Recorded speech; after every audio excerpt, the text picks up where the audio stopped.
Yellowstone, early morning.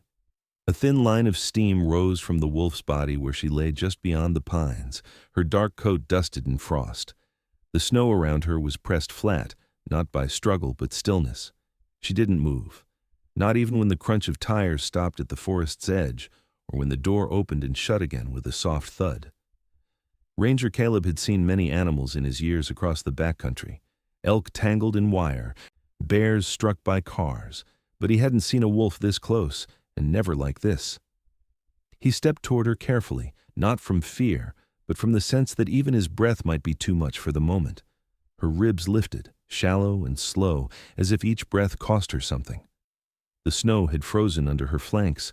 One back leg twisted at an unnatural angle, half covered in dried blood, as if she'd crawled this far and given up. Caleb crouched down slowly, resting one knee into the snow. Her eyes were half open, pale amber, dulled with pain, but still holding something that hadn't left yet. Not fully.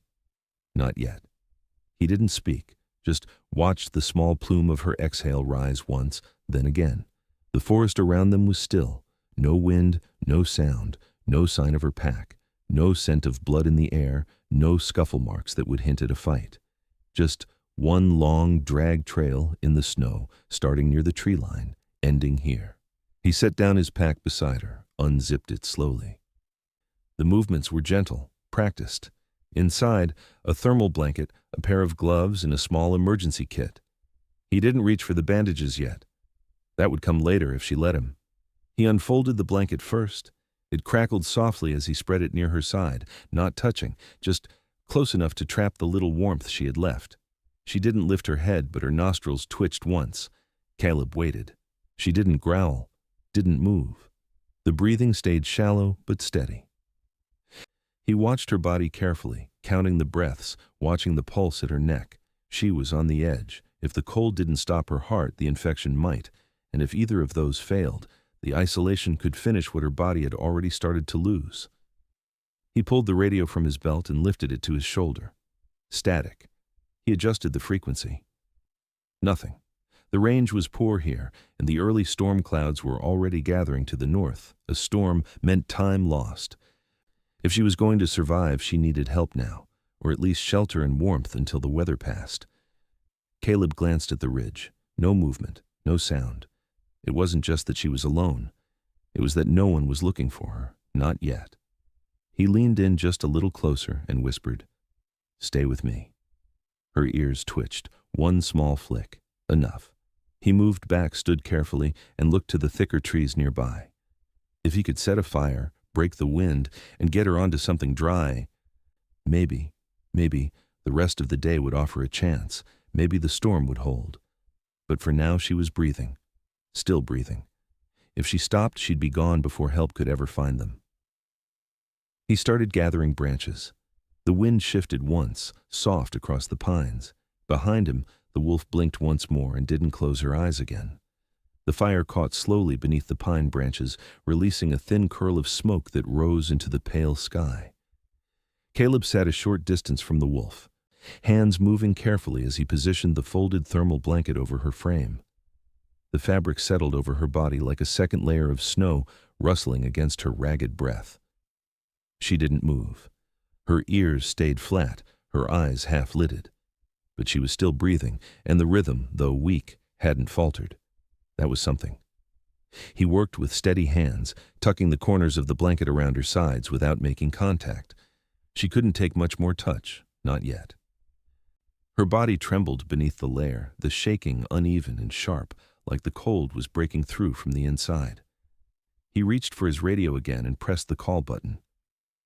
"Base, this is Ranger 3 at North Ridge. Urgent assistance requested. Injured wolf located, female, not aggressive. Confirm dispatch."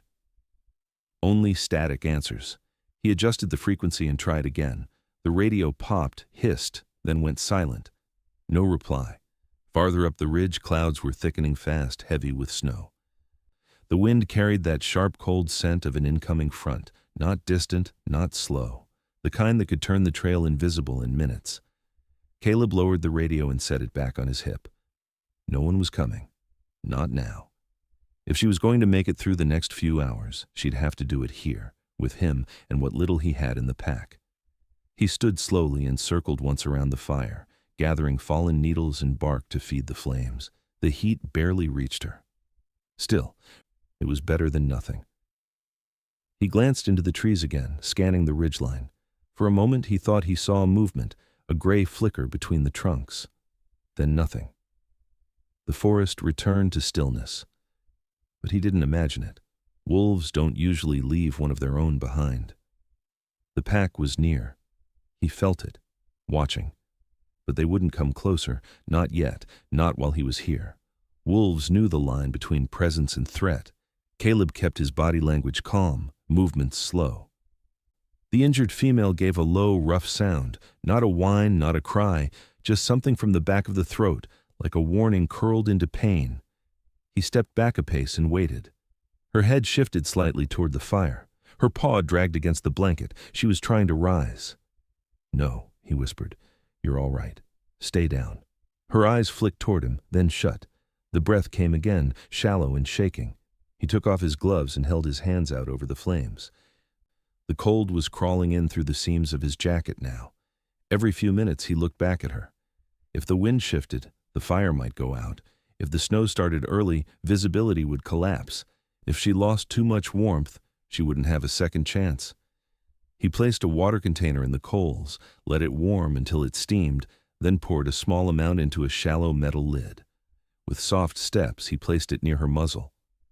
She didn't react at first, but after a moment, her tongue moved, one slow lap, then another. The wind picked up, rustling the dry pines overhead. Somewhere beyond the trees, a single sharp bark echoed, short, distant. A call. She didn't lift her head, but her ears moved toward it. Recognition, perhaps, or instinct. But no one else came. No other wolves crossed the ridge. No sound followed the call. Just the silence of a storm preparing to close in. Caleb stepped away from her side and began gathering more branches. Every movement had to count now.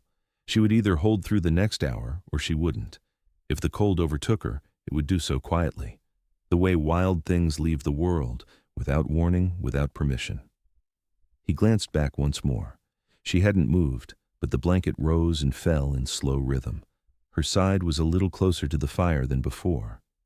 It was enough. For now, it had to be. The pines thickened as Caleb moved slowly through the underbrush. Choosing a hollow just off the slope where the wind broke and the snow hadn't yet reached, he scanned the tree line, checking the depth of cover and angle of light, then turned back to where the wolf still lay. She hadn't shifted. The blanket clung to her flank, rising and falling faintly beneath the weight of each breath. A thin line of frost had formed along her whiskers. Time was narrowing. With care, he crouched again beside her, slid his arms beneath her shoulders and hips, and lifted. She didn't resist. No sound, no twist of her body. She weighed less than she should, lean, under-muscled, as if something had already been eating at her from within. He walked with deliberate slowness, boots sinking into the snow, until they reached the small hollow. He laid her down on a patch of dry needles and quickly covered her again. The wind above them whispered, but didn't reach through. The trees closed in close here, trunks straight and tall, branches netted thick with green. It would buy them time. He gathered wood and kindling from beneath the trees, building the fire with steady hands. He didn't rush. Everything had to be exact now. No wasted movements, no sudden shifts. The flame caught on the third strike. Dry bark curled into glowing orange. The smoke lifted slowly into the branches above. With warmth returning to the space, Caleb removed his outer coat and wrapped it beneath her head. She shifted slightly, a twitch along the muscles of her jaw, but didn't wake. Her breath stayed shallow, regular. It was the first sign of stability he'd seen. Only then did he lift the edge of the blanket to examine her hind leg. One paw was swollen nearly double, the pads torn and darkened with dried blood. Several toes were crushed inward at unnatural angles. The claw of one snapped off completely. The injury wasn't fresh, maybe a day or more. Infection had begun to rise along the ankle, swelling the joint in shades of gray and red. She didn't flinch. Caleb pulled a bottle of antiseptic from his pack, unscrewed the cap, and poured a small stream onto a clean cloth. He paused, waiting for any sign, resistance, growl, even a twitch. Still nothing. He wiped gently around the wound. The dried blood came away in strips. Beneath it, the skin was broken, angry, raw. She released a long breath, not pain exactly, more the sound of something letting go. He whispered, "I know." The sound barely reached the air, but her eyes opened. Just one. Slow, heavy. It didn't track him, didn't sharpen, but it held, steady and wide. A few feet behind her, the fire cracked softly. Orange light shimmered against her coat, turning the matted fur into something almost whole again. He continued cleaning the leg with measured hands. No fast scrubbing, no pressure, just the rhythm of cloth and breath, cloth and breath. Her eyes stayed open the whole time. Beyond the trees, there was no movement. The sky had dulled, the gray deepening. If the snow started now, it would fall for hours. Caleb knew he couldn't carry her out in this state, not over the ridge, not with the injury. And with the radio still silent, there was no one to guide in a chopper. Not with weather this close. If she worsened, she'd die here, quietly. But if she held, if the fire stayed lit, if the cold didn't win, she might last the night. He wiped the cloth once more, then folded it away. Her eyes still watched him. He whispered again, not expecting anything. "You're not alone." She blinked once, then closed her eyes. The cold settled heavy before dawn, clinging low in the hollow beneath the pines. Frost traced the edges of Caleb's boots, and the fire had burned down to coals, still pulsing faintly against the dark. The wolf lay where he'd left her, chest rising slow, blanket pushed slightly askew by the motion of her ribs. He hadn't slept. He'd stayed near the fire, feeding it with careful handfuls of wood through the night, eyes drifting between her body and the silent reach of trees beyond. The first pale light of morning crept through the needles overhead, gray and weightless. In it, she stirred. Not much. A shift along her shoulders, then a slow tightening of her jaw. Her head twitched slightly, lifted an inch off the coat beneath it, then dropped back. Her eyes opened halfway. Caleb leaned forward, his breath clouding in the air. She tried again, one foreleg dragging, then her neck arching back with effort. This time her head lifted higher, and with it came a low, rough sound. It wasn't a growl, not quite, not a cry either, just a dry exhale that rumbled somewhere between the ribs and the throat, like an old tree cracking in winter. It ended in a hitch, sharp and thin, then disappeared into silence again. Caleb reached for the small metal lid he'd set beside the fire hours ago. He poured a shallow pool of warm water into it and placed it slowly near her muzzle. The steam drifted upward, curling around her face. For a moment she didn't move. Then, as if by instinct, her tongue extended, one slow lap, then another. She stopped, rested her chin on the edge of the coat. Her eyes did not close this time. She was still in pain, still weak, but the act of drinking, even 2 swallows, meant something had changed. She wasn't giving in yet. The wind moved above them, brushing lightly across the canopy. The light was shifting now, bleeding gold into the dull gray, lighting the bark of nearby trees with a soft burn. Caleb stood quietly and stepped back, letting her breathe in peace. She watched him, not warily, just present, aware. He turned his eyes to the tree line again. Nothing moved. But something had. Just beyond the outer trunks, deeper into the wood, a flicker of silver passed between shadows, quick, clean, almost too fast to see.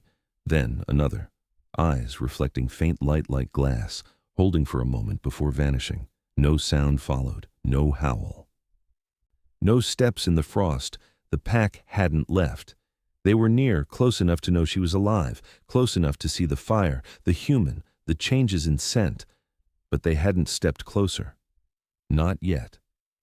Caleb stood still, arms at his sides. He didn't move toward them. He didn't call out, just stood, allowing their presence to settle into the silence. Behind him, the wolf gave a long, slow exhale. Her breathing was quieter now, more even. Her paw still looked ruined, crushed and inflamed, but the trembling had lessened. He walked back to the fire, added a handful of bark, and crouched low to feel the warmth rise again. The smoke shifted gently in the breeze, curling upward like a signal he hadn't meant to send. If they came for her, it would be soon. If they didn't, he'd need to move her by midday before the cold claimed her again. But for now, she was awake. She had drunk. She had made a sound. 3 things he hadn't seen the day before. It wasn't a recovery, not yet, but it was the first real sign she wanted to stay. The morning held its breath. No wind moved through the trees, no bird stirred overhead. Only the soft, consistent crackle of the fire kept the silence from swallowing everything. Caleb stepped away from the hollow, following a subtle impression in the snow. Not a path, just a bend in the terrain where the frost had settled differently. And then he saw them. Tracks. They circled the camp in a wide arc, their spacing clean and deliberate. Each paw print was deep and whole, no sign of running or scuffle, just a slow, measured walk, a watchful pattern. At least 2 had passed during the night, possibly more. One set was larger than the others. He crouched near it, studying the way the toes had splayed in the snow. This wolf had weight, presence, a male, most likely dominant. They had come close enough to see the fire, smell the blood, and sense the change in their injured packmate. And still, they had not taken her. He turned slowly and scanned the distant slope. There, where the trees thinned into open land, a ridgeline stretched across the horizon. 5 figures stood at its crest, still, upright, statues in frost. Wolves. Their silhouettes were sharp against the pale sky, coats thick with winter build, heads high, bodies held in that quiet stance that needed no movement to be understood. They didn't bark, didn't howl. They watched. Caleb stepped into the open with his hands lowered but visible. He made no sound, no gesture, just stood, letting them see him as he was, not chasing, not hunting, not hiding anything. The wind moved lightly between them, brushing across the space like a ribbon tied between 2 sides of something delicate. He did not look away. Behind him, the injured wolf stirred. A quiet shift of her blanket, the dry rustle of movement against pine needles. He didn't turn. He knew she wouldn't be strong enough to rise yet, but if they saw her move, it would matter. It might change everything. The wolves on the ridge did not descend. One of them, the large male, took 2 steps forward, paused, then returned to stillness. They stood there for a long time. Minutes, not seconds, watching, weighing, remembering. Then, as quietly as they had appeared, they turned, not in fear, not retreat, just a slow walk back into the line of trees behind the ridge, their bodies disappearing one by one into the pale light. Caleb remained still for a moment longer, eyes fixed on the slope. Then he exhaled through his nose, steady and low, and turned back toward the fire. No part of him felt triumphant. What had passed between them was not trust, it was not peace, but it was recognition. They had seen the fire. They had seen the care. And for now they had chosen not to interfere. He crouched beside the wolf again. Her breathing remained steady. One ear twitched as he adjusted the blanket around her neck. He spoke softly, more to the moment than to her. "They're out there." She didn't open her eyes, but the line of her body shifted slightly toward the ridge. The fire crackled again. In the stillness, snow began to fall, light scattered flakes drifting gently through the pines. The ground would soon cover the tracks, erasing the line between watcher and watched. But Caleb would remember. 5 wolves, silent, waiting. The night came colder than the last. Wind moved steadily through the upper branches, soft and constant, stirring loose frost from the pines. The fire's glow stretched only a few feet into the dark, casting a small circle of warmth where the wolf lay curled beneath the blanket. Her body had stopped shaking. The fever hadn't broken, but it hadn't worsened either. She slept lightly, her breath steady, shallow, always audible. Caleb sat with his back to a tree, arms crossed, eyes fixed on the edge of light. He hadn't moved much in hours, except to feed the fire or check her bandaged paw. The swelling had slowed, the infection hadn't spread, but the line between surviving and slipping away was still too thin to trust. He poured a small lid of water again and placed it beside her nose. She didn't drink this time, but her ears twitched once, registering the sound. It was enough. Then, just past midnight, something changed. He heard it before he saw them. The soft break of a twig, a shift of weight against snow. Caleb turned his head slightly, slowly. Shapes moved at the edge of the trees, not far, closer than before. Eyes blinked in the dark, not glowing, just catching the firelight for half a breath. There were at least 3. Then 5. No circling this time, no silent ridge watch. They were in the forest now, beneath the trees, shadows within shadows. Still they didn't approach. They held the line, just past the fire's reach. And then one of them howled, not loud, not sharp. A long, low call that began at the chest and spilled out into the cold. It rose slowly, bent slightly at the end like a question, and faded without echo. It wasn't a call to hunt. It was for her. The injured wolf's eyes opened. She didn't startle. She didn't lift her head. But she was awake now. A pause passed. Then she moved, slow, dragging her body forward an inch, then another. Her paw caught beneath the blanket, but she didn't cry out. She shifted again, her side rising as she pushed herself half upright. Caleb didn't stop her. He stayed still, watching her body strain to answer the sound. Her mouth opened slightly. Nothing came out, but her chest expanded as if to return the call. She leaned to the side, weight pressing on the good leg, and pulled herself a few inches closer to the trees. The motion was unsteady. Her hindquarters lagged, and her injured paw left a thin trail in the frost-dusted earth. She stopped short of the fire's edge, breathing hard, her ears tilted toward the dark. Her gaze stayed there, alert but calm. The wolves didn't come forward. They remained in the shadows, still and low. One moved behind the others, a younger one maybe, but no one crossed the line. They had made themselves known. And she had answered. The howling stopped. The wind moved again, brushing snow through the needles. Caleb stood slowly, walked to her side, and crouched beside her. He didn't touch her, didn't speak. She blinked, rested her chin against the frozen ground, and let her eyes close again. He didn't need to move her back. She wasn't running. She was listening. The pack had come. They knew she was alive. And now, so did she. By dawn, the wind had stilled. The trees stood in perfect silence, their branches unmoving, as though the forest itself was holding its breath. The fire had burned low to a red bed of coals. Caleb crouched beside it, hands warmed by the last of the heat, eyes on the narrow space beyond the pines. The wolf lay just beyond the glow, her chest rising slow and deep. She hadn't tried to move again. She didn't need to. The snow crunched faintly, not behind him, but ahead on the far side of the trees. Not sharp, not suddenly. Just steady weight pressed into frozen ground. Caleb didn't reach for his radio or shift position. He simply turned his head. The first wolf stepped into view with no hesitation. Large, pale gray, shoulders wide, body lean and powerful. He paused once at the edge of the fire's reach, then stepped forward. His eyes didn't meet Caleb's. He didn't bare teeth, didn't posture, just passed by in silence, each paw print laid with calm precision. Then a second. A female, smaller, fur darker and thicker at the neck. She followed close behind, then 2 more, both younger, more cautious, hanging back until the others cleared space. And then, at last, a final wolf emerged, the largest.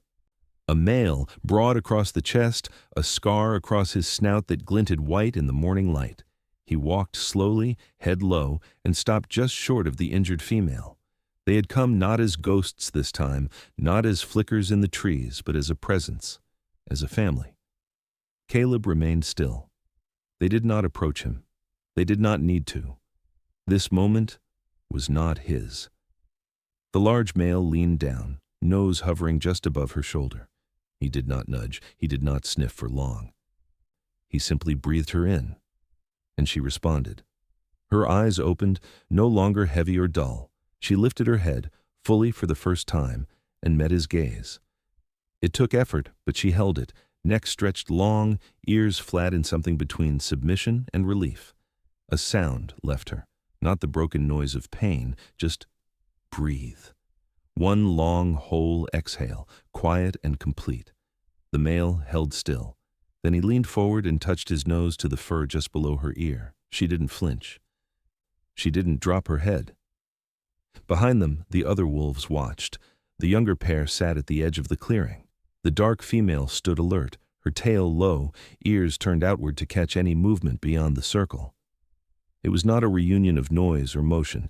It was made of stillness, of something deep and wordless that did not need sound to be understood. The injured wolf did not move again, but something in her posture shifted. Her body relaxed across the pine needles. Her breathing slowed. Not in defeat, in trust. She was no longer alone.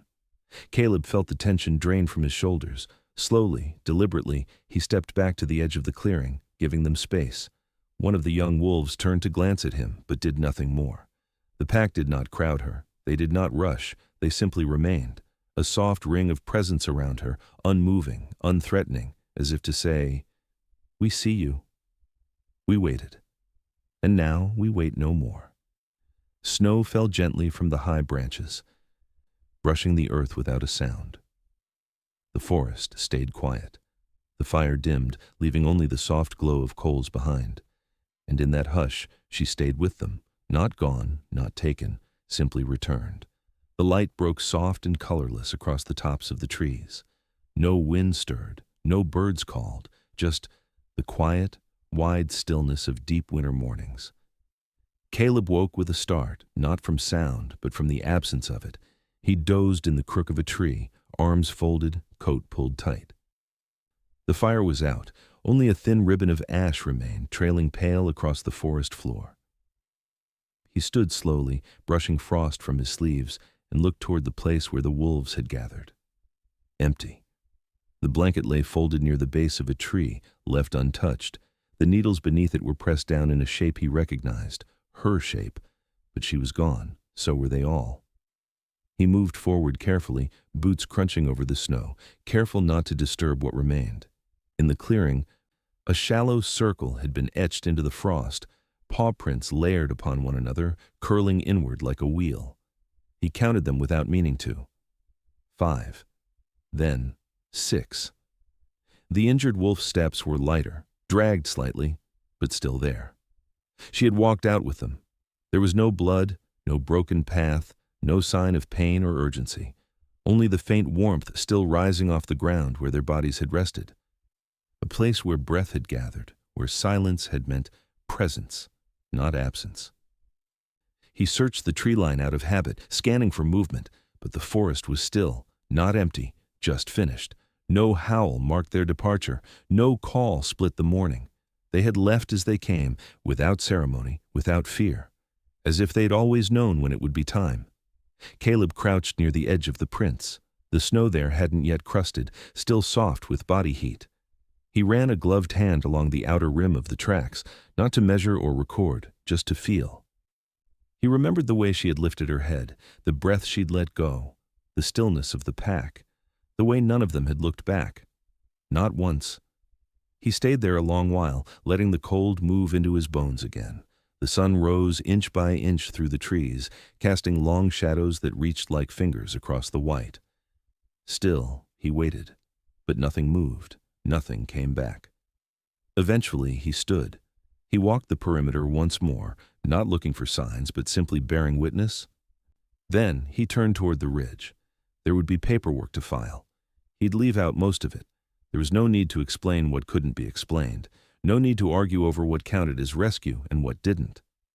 She had survived, not because of him, not entirely, but because something had waited, something had known, and he had seen it.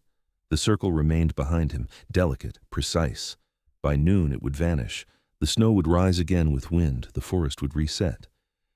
But Caleb would remember the warmth that lingered in the frost, the way they had come, and the way they had gone, with nothing but the silence.